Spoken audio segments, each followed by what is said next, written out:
सेवानिवृत्त कर्मचारियों के लिए महत्वपूर्ण खबर, जीपीएफ के भुगतान पर स्पष्टीकरण जारी।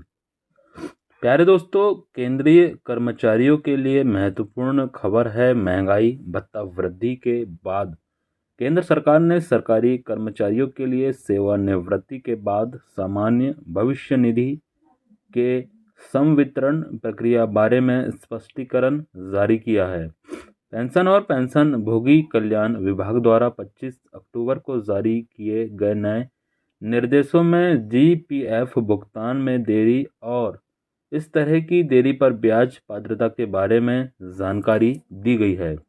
पेंशन और पेंशनभोगी कल्याण विभाग ने सेवानिवृत्त सरकारी कर्मचारियों को जीपीएफ के भुगतान को स्पष्ट करते हुए एक ज्ञापन जारी किया है, जिसमें सेवानिवृत्ति के बाद जीपीएफ पर ब्याज देय है या नहीं के बारे में जानकारी दी गई है। ये निर्देश सेवानिवृत्त सूची तैयार करने से लेकर पेंशन भुगतान आदेश जारी करने तक हर चरण पर समय पर काम करने की आवश्यकता पर जोर देते हैं। सेवानिवृत्ति होने पर कर्मियों के लिए विलंबित जीपीएफ अंतिम भुगतान पर ब्याज के भुगतान का भी विवरण दिया गया है, जिसमें संबंधित अधिकारियों के कर्तव्यों और संवितरण में देरी के परिणाम को दर्शाया गया है। सेवानिवृत्त कर्मचारियों को जीपीएफ संवितरण पर स्पष्टीकरण के मुख्य बिंदु। सामान्य भविष्य निधि नियम 1960 के नियम 34 में यह अनिवार्य किया गया है कि लेखा अधिकारी यह सुनिश्चित करे कि ग्राहक की सेवानिवृत्ति पर जीपीएफ राशि का भुगतान तुरंत हो।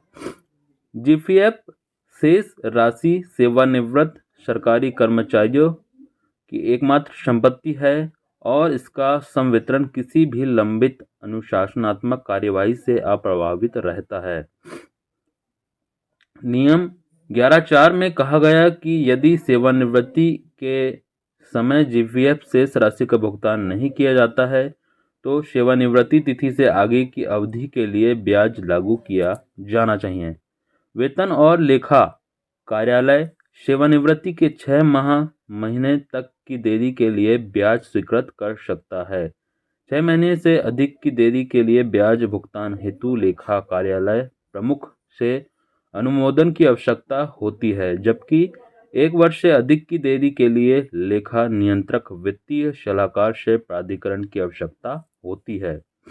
ब्याज भुगतान से जुड़े मामलों को संबंधित प्रशासनिक मंत्रालय या विभाग के सचिव के पास भेजा जाएगा ताकि जीपीएफ भुगतान में देरी के कारण अतिरिक्त वित्तीय बोझ को रोका जा सके। सचिव जीपीएफ भुगतान प्रक्रिया के प्रत्येक चरण में देरी को रोकने, अनावश्यक ब्याज भुगतान से बचने और समय पर संवितरण सुनिश्चित करने के लिए जिम्मेदारी सौंपेंगे। जीपीएफ सरकारी कर्मचारियों के लिए है। इसमें सरकार के लिए लगातार 1 साल तक काम करने वाले अस्थायी और स्थायी कर्मचारियों का खाता खोला जाता है।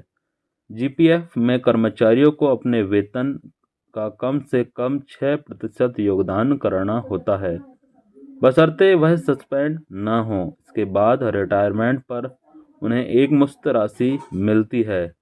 कर्मचारी ज़रूरत पड़ने पर जीपीएफ से तय रकम निकालकर बाद में जमा कर सकता है। इस पर कोई टैक्स भी नहीं लगता। वर्तमान में जीपीएफ पर 7.1% ब्याज मिल रहा है और ये आदेश है दोस्तों जो आपको स्क्रीन पर दिख रहा है।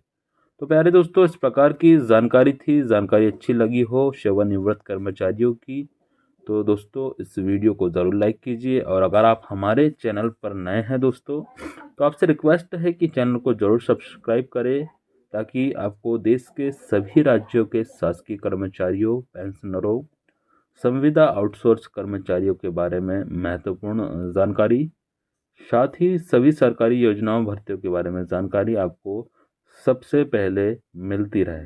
धन्यवाद।